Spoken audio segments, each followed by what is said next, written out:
अब थोड़ा सा फास्ट, कल तक जो क्वेश्चन हो चुका था क्वेश्चन नंबर 7 तक, उसको फास्ट एक बार देख लेते हैं।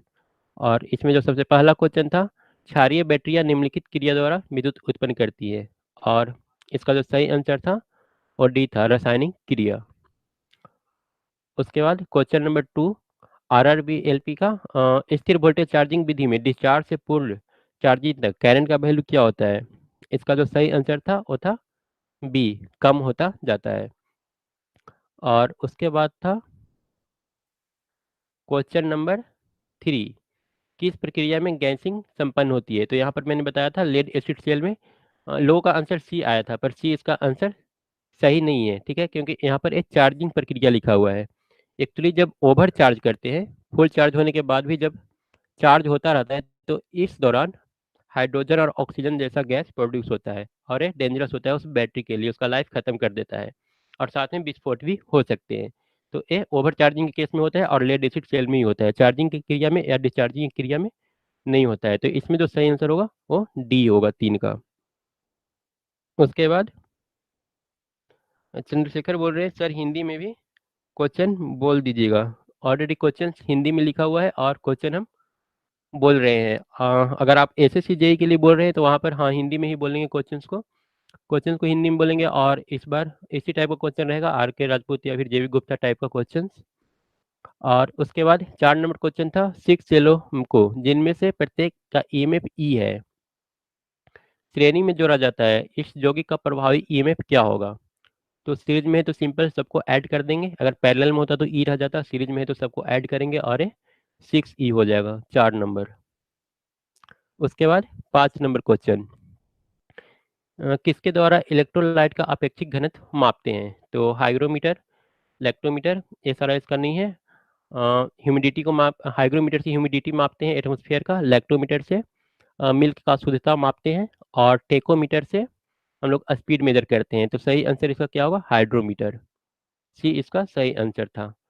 और उसके बाद नेक्स्ट क्वेश्चन था, बैटरी की 2 प्लेटें क्या बन जाती हैं यदि बैटरी डिस्चार्ज हो तो इसका सही आंसर होगा पीला कलर का हो जाता है, लेड सल्फेट बन जाता है। और इसे फिर से जल्दी अगर चार्ज ना किया जाए तो एक कठोर हो जाता है, और फिर इसको चार्ज करना थोड़ा सा, मतलब चार्ज होने के बावजूद ये उसका जो पहले से जो पोटेंशियल था वहां तक ये पहुंच नहीं पाता है, इसका जो कैपेसिटी है वो डिक्रीज कर जाता है। तो इसको जल्दी चार्ज करना पड़ता है और वो लेड सल्फेट बनता है पीला कलर का। और 7 नंबर क्वेश्चन था, इलेक्ट्रोलाइट का अपेक्षित घनत्व कितना होगा अगर बैटरी पूर्ण चार्ज हो। तो पूर्ण चार्ज के समय इसका जो अपेक्षित घनत्व होता है 1.285 होता है, जैसे जैसे चार्ज करते हैं इंक्रीज करता है। और अब क्वेश्चन नंबर 8, 8 का भी हालांकि यहाँ पर आंसर दिया जा चुका है। 8 का है, सेल के लिए विद्युत रासायनिक क्रिया रिवर्सिबल नहीं होती तो प्राइमरी सेल, पहले भी डिस्कस कर चुके हैं प्राइमरी सेल और सेकेंडरी सेल को। और अब आपको आंसर देना है क्वेश्चन नंबर 9 का, ठीक है। 8 तक हम लोग रिपीट कर लिए एक बार, अब आप लोग क्वेश्चन नंबर 9 से रिप्लाई दे सकते हैं। 9 का आपको रिप्लाई देना है। 9 में है, स्थिर वोल्टेज प्राप्त करने के लिए पावर स्रोत का 4 ऑप्शन है, क्या होगा। आंतरिक रेजिस्टेंस कम होना चाहिए, आंतरिक रेजिस्टेंस अधिक होना चाहिए, दक्षता न्यूनतम होनी चाहिए। और 9 का आंसर आना शुरू हुआ है, सबसे पहले आया है बाउंस बैक का 9 का ए। और उसके बाद चंद्रशेखर गुप्ता दिए हैं पर वो क्वेश्चन नंबर लिखे नहीं है, 8 का है या फिर 9 का। तो आप अपना क्वेश्चन नंबर भी लिख लीजिए। अच्छा, नीचे में चंद्रशेखर गुप्ता फिर दिए है 9 का ए, ठीक है, बाउंस बैक का चंद्रशेखर गुप्ता, दोनों का आया है आंसर 9 का ए। ये सारा क्वेश्चन प्लेटफॉर्म बुक से लिया गया है, और अगर किसी के पास ये बुक नहीं है तो वो लोग व्हाट्सअप नंबर करके, व्हाट्सएप पर मैसेज करके उसका पीडीएफ ले सकते हैं। तो इसका सही आंसर जो 9 का होगा यही होगा, ये इसका सही आंसर है, आंतरिक रेजिस्टेंस कम होना चाहिए। और उसके बाद 10 नंबर क्वेश्चन है, लेड एसिड बैटरी के इलेक्ट्रोलाइट में पानी और अम्ल का अनुपात क्या होता है। 10 नंबर क्वेश्चन है, लेड एसिड बैटरी के इलेक्ट्रोलाइट में पानी और अम्ल का अनुपात क्या होता है। 10 का आंसर आना शुरू हुआ है, सबसे पहले बाउंस बैक का और फिर चंद्रशेखर गुप्ता का, और दोनों का आंसर सी है। तो 10 का सही जो आंसर होगा वो सी ही होगा। ठीक है, दोनों का आंसर सही है और इसका सही आंसर सी होगा। 3:1। पानी 3 होता है और अम्ल का रेशियो 1। उसके बाद नेक्स्ट क्वेश्चन है, लेड एसिड में सक्रिय पदार्थ क्या होता है? लेड एसिड में सक्रिय पदार्थ क्या होता है? आपको अब नेक्स्ट क्वेश्चन बताना है। 11 नंबर का, और 11 का आंसर सबसे पहले आया है चंद्रशेखर गुप्ता का। और बाउंस बैक अगर आप पता है तो फिर रिप्लाई दे सकते हैं इसका भी। 11 नंबर क्वेश्चन, और बाउंस बैक का भी डी आया है, चंद्रशेखर गुप्ता का भी डी, दोनों का आंसर डी आया है। और 11 नंबर का जो सही आंसर है वो डी है। स्पंजी लेड होता है, स्पंजी हमने बताया काफ़ी लंबे समय डिस्चार्ज होने के बाद अगर काफ़ी लंबे समय तक इसको फिर से चार्ज नहीं किया जाए तो ये स्पंजी लेड जो होता है क्रिस्टल टाइप का बन जाता है। और बाकी सारा इसका ऑप्शन सही होगा। निकल आयरन सेल क्या होता है? सेकेंडरी सेल, प्राइमरी सेल, शुष्क प्राइमरी सेल या फिर शुष्क सेकेंडरी सेल? 12 का अब बताना है कि निकल आयरन सेल किस टाइप का सेल है। ये प्राइमरी है या फिर सेकेंडरी है? अंतर आपको पता ही होगा प्राइमरी और सेकेंडरी में, कई बार बताया जा चुका है। और 12 का आंसर चंद्रशेखर का सी है और बाउंस बैक का ए है। दो ही लोगों का आंसर आ रहा है और चंद्रशेखर गुप्ता भी आंसर ए दे रहे हैं। इसका सही आंसर 12 का यही होगा। ये एक सेकेंडरी सेल है और एक काफ़ी टिकाऊ होता है, काफ़ी लंबा इसका एज होता है। ठीक है, इसको हम लोग बार बार चार्ज कर सकते हैं। और उसके बाद यहाँ पर 4 ऑप्शन है। प्राइमरी सेल इसमें बताना है कौन सा है, डेनियल, लेक्लांसियल, लीड एसिड या फिर शुष्क सेल। सॉरी, यहाँ पर कौन सा प्राइमरी सेल नहीं है। 13 में बताना है कौन सा प्राइमरी सेल नहीं है। और 13 का बाउंस बैक का आंसर सी, चंद्रशेखर गुप्ता का भी सी। दो स्टूडेंट का आंसर आ रहा है और दोनों का आंसर इस बार 13 में भी सी है। और सी ही इसका सही आंसर होगा। लेड एसिड सेकेंडरी सेल है और काफ़ी ज़्यादा यूजफुल भी है, इसको बार बार हम लोग चार्ज कर सकते हैं। उसके बाद नेक्स्ट क्वेश्चन है, लेड एसिड सेल को किस वोल्टेज से नीचे डिस्चार्ज नहीं किया जाना चाहिए? लेड एसिड सेल को किस वोल्टेज से नीचे डिस्चार्ज नहीं किया जाना चाहिए? 14 नंबर क्वेश्चन का, 14 का बाउंस बैक का ए, और कोई? चंद्रशेखर गुप्ता का डी। एक का आंसर ए है और दूसरा का डी है। एक ही बुक का दोनों क्वेश्चन है और 14 का जो सही आंसर होगा और दोनों में से किसी का भी सही नहीं है। इसका जो सही आंसर है सी है, 1.8 वोल्ट। 14 का सही आंसर है 1.8। 1.8 वोल्ट से नीचे इसको डिस्चार्ज नहीं करना चाहिए। उसके बाद नेक्स्ट क्वेश्चन है, क्या होगा जब बैटरी ओवर चार्ज हो जाएगी? यहाँ पर क्वेश्चन है, बैटरी अगर ओवर चार्ज हो जाता है तो इससे क्या होगा? आंतरिक रेजिस्टेंस बढ़ेगी, पानी की कमी होगी, अधिक गैस निकलेगी। यहाँ पर सी ऑप्शन भी है, अधिक गैस निकलेगी, जो कि पहले डिस्कस किए। तो 15 में से आपको बताना है सही आंसर कौन होगा। और एक का आंसर आ चुका है, बाउंस बैक का आंसर आ चुका है 15 नंबर में। तो बता देते हैं इसका जो सही आंसर होगा वो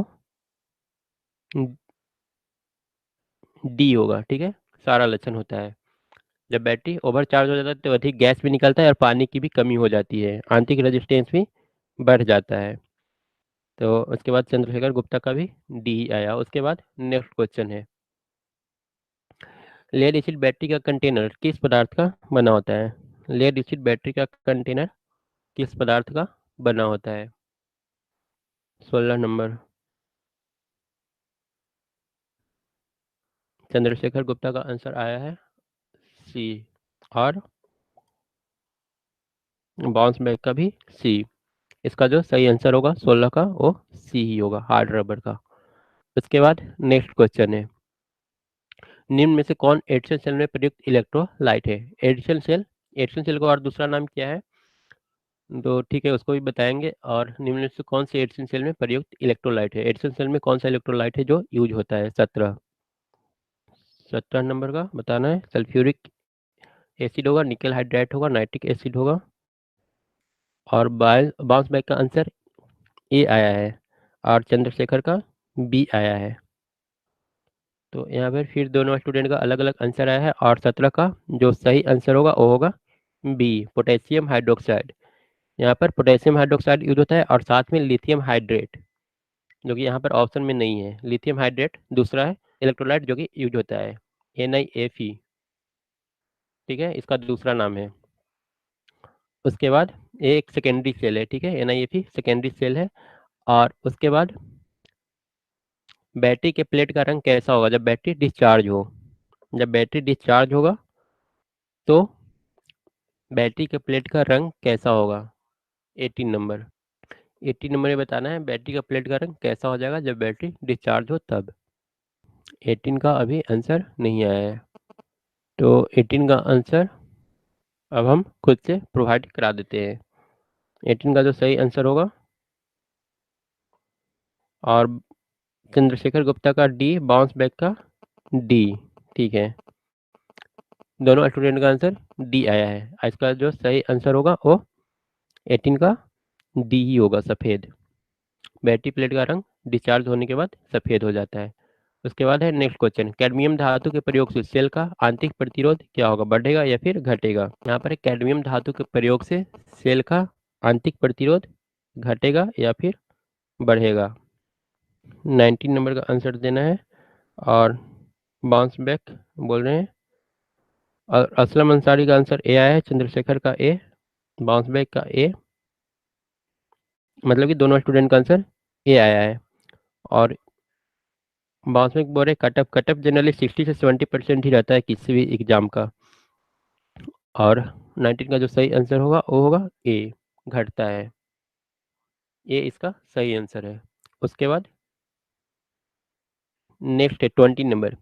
अगर एग्जाम में होता है, अगर निगेटिव मार्किंग है तो उसका कटअप जनरली 60% तक जाता है, और अगर निगेटिव मार्किंग नहीं है तो उसका 70-75 के बीच ही रहता है। उसके बाद 20 नंबर आपको बताना है कौन सा इलेक्ट्रोलाइट लेड एसिड बैटरी में प्रयोग होता है। और 20 का चंद्रशेखर का ए आया है और असलम अंसारी का ए आया है। इंजीनियर इनका डी है, और चंद्रशेखर गुप्ता ए पहले ही बोल चुके हैं। तो 20 का जो सही आंसर होगा वो होगा सल्फ्यूरिक एसिड, ए। उसके बाद आते हैं नेक्स्ट क्वेश्चन में, लेकलांसी सेल में इलेक्ट्रोलाइट के रूप में क्या प्रयुक्त होता है? बताना है लेकलांसी सेल में इलेक्ट्रोलाइट के रूप में क्या प्रयोग किया जाता है। 21 नंबर क्वेश्चन। तो क्वेश्चन का नंबर देने के बाद लिखे असलम अंसारी का ए आ रहा है आंसर, और चंद्रशेखर गुप्ता का, इनका भी ए है। और असलम अंसारी, चंद्रशेखर गुप्ता दोनों का आंसर ए है। तो 21 का जो सही आंसर होगा अमोनियम क्लोराइड ही होगा, ए इसका सही आंसर है। उसके बाद 22 में आते हैं, किसके द्वारा इलेक्ट्रोलाइट का अपेक्षिक घनत्व मापा जाता है? ये ऑलरेडी पहले शायद डिस्कस कर चुके हैं। 22 का पहले देख चुके हैं, और इस बार आंसर दे दें आप लोग। 21 का बाउंस बैक का भी ए आया। 22 का आंसर अब आपको देना है। 22 का चंद्रशेखर गुप्ता का ए आया है, और 22 का जो सही आंसर होगा वो हाइड्रोमीटर ही होगा। 22 का ए सही आंसर है। उसके बाद आते हैं नेक्स्ट क्वेश्चन में, इलेक्ट्रोलाइट का अपेक्षित घनत्व क्या होगा जब बैटरी चार्ज हो? जब बैटरी चार्ज हो तो इलेक्ट्रोलाइट का अपेक्षित घनत्व क्या होगा, बढ़ेगा या फिर घटेगा? 23 पहले भी बोल चुके हैं। जब चार्ज होते रहता है तो इसका अपेक्षित घनत्व क्या होता है? तो सारे स्टूडेंट का आंसर बी आ रहा है, और इसका सही आंसर चार्ज होते समय इलेक्ट्रोलाइट का अपेक्षित घनत्व बढ़ता है, बी सही आंसर है इसका। उसके बाद नेक्स्ट क्वेश्चन, इलेक्ट्रोलाइट का अपेक्षिक घनत्व क्या होगा यदि बैटरी पूर्ण डिस्चार्ज हो। अब यहाँ पर बताना है पूर्ण डिस्चार्ज होने के बाद अपेक्षिक घनत्व क्या होगा। पहला जो क्वेश्चन था इससे पहले वो था फुल चार्ज होने के बाद अपेक्षिक घनत्व क्या था। यहाँ पर बताना है डिस्चार्ज होने के बाद कितना बचेगा। 24 नंबर देने के बाद 24 का बाउंस बैक का आंसर आया है डी। और चंद्रशेखर का डी। और सुदीप्त बेहरा का नहीं पता है इनको। चार्ज होते समय जो इसका अपेक्षिक घनत्व होता है वो बढ़ता है, डिस्चार्ज होते समय घटता है। ठीक है, बढ़ करके जो मैक्सिमम होता है 1.285 जाता है, और जब घटता है डिस्चार्ज होता है तो इस समय इसका 1.14 होता है। डी इसका सही आंसर है। बाउसबर्ग और चंद्रशेखर दोनों का सही है। उसके बाद नेक्स्ट क्वेश्चन 25, क्या होता है जब लेड एसिड बैटरी चार्ज होती है। चार ऑप्शन है। लेड एसिड बैटरी जब चार्ज होती है तब क्या होता है।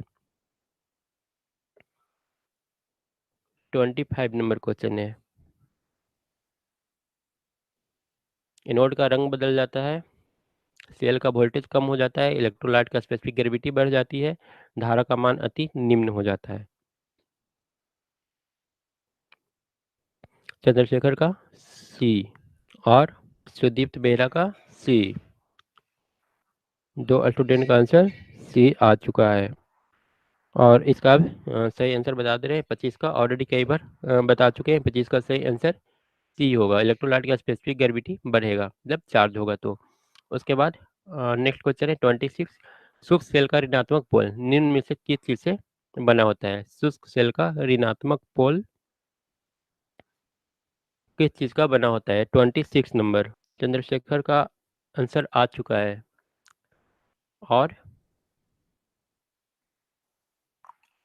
26 का चंद्रशेखर का सी आया है, विनय का भी सी आया है।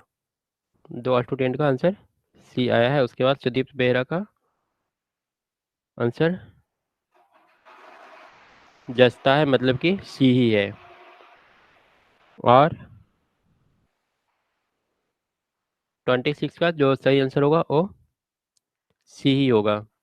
सारे ही लोगों का आंसर सही है। उसके बाद 27 नंबर क्वेश्चन, संचायक बैटरी की क्षमता निम्नलिखित में से व्यक्त की जाती है। संचायक बैटरी की क्षमता निम्नलिखित में व्यक्त की जाती है। चार तो ऑप्शन है। सुदीप बेहरा बोल रहे इंग्लिश में, तो इंग्लिश के लिए मैंने करंट डेट दे रखा है 9:30, और उसका चैप्टर भी दिया हुआ है। जब एक खत्म हो जाए, टेस्ट खत्म हो जाएगा, तो आप इसको एक बार फिर से वीडियो को खोल करके देख लीजिएगा। स्टार्टिंग में ही मैंने चैप्टर भी दे रखा है कौन सा चैप्टर है। और इसका जो टेस्ट है कल है 9:30 में। नेटवर्क और ईएमटी, ठीक है, ये टॉपिक का नाम है। 27 का डी आंसर दे रहे हैं चंद्रशेखर गुप्ता। और किसी का। चंद्रशेखर गुप्ता का लगभग लगभग सारा आंसर इनका सही हुआ है। तो इस तरह से स्टडी थोड़ा सा करना पड़ेगा अगर रिजल्ट चाहिए तो। 27 का सही आंसर जो होगा डी। डी इसका सही आंसर होगा 27 का। उसके बाद 28 है, सेल में शॉर्ट सर्किट का कारण क्या हो सकता है। 28 है, सेल में शॉर्ट सर्किट का क्या कारण हो सकता है। सुदीप बेहरा का आंसर इसमें से आ रहा है इनमें से कोई भी। विनय का आ रहा है डी। क्वेश्चन नंबर आप लिख ले तो ज़्यादा बेहतर होगा। चंद्रशेखर का डी। तो तीन स्टूडेंट का आंसर आया है डी। ठीक है, सारा का आंसर सही है, डी इसका सही आंसर होगा इनमें से कोई भी। टोटल 30 क्वेश्चन थे, 28 हो गया। उसके बाद 29, लेड एसिड सेल का विशेष पावर क्या है। कोई एक स्टूडेंट पूछ रहा था इसमें न्यूमेरिकल आएंगे कि नहीं। बेसिक लेवल के न्यूमेरिकल्स आ सकते हैं आरआरबी एएलपी में, बेसिक लेवल्स के न्यूमेरिकल आ सकते हैं। और क्वेश्चन जूम करने के लिए बोल रहे हैं सुदीप बेहरा। तो नेक्स्ट वीडियो से आपको मिलेगा। और आज का सेकंड लास्ट क्वेश्चन है, एक लेड एसिड सेल का विशेष पावर क्या है। विशेष पावर आपको बताना है। चंद्रशेखर गुप्ता का डी, विनय का बी, और रमेश का आंसर डी आया है। रमेश कुमार अभी जुड़े हैं। ये सेकंड लास्ट क्वेश्चन है आज के इस वीडियो का, और इसका जो सही आंसर होगा वो डी होगा। उसके बाद 13 नंबर, लेड एसिड सेल, ये लास्ट क्वेश्चन है। लेड एसिड सेल की वाट आवर कुशलता किस प्रतिशत के बीच बदलती रहती है? लेड एसिड सेल की वाट आवर कुशलता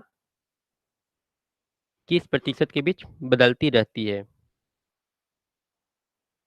सुदीप बेहरा शायद क्वेश्चंस को लेकर कंफ्यूज है। तो चंद्रशेखर गुप्ता का इसका 30 का बी आंसर आया। विनय का बी आ रहा है, और रमेश का सी आ रहा है। और यहाँ पर जो सही आंसर होगा वो बी होगा। आज का लास्ट क्वेश्चन था और इसका सही आंसर बी है। और हमको जहाँ तक लगता है चंद्रशेखर गुप्ता का कोई भी क्वेश्चन गलत नहीं हुआ है। ठीक है, वो तो आज के इस वीडियो को यहीं पर ख़त्म करते हैं। Thank you.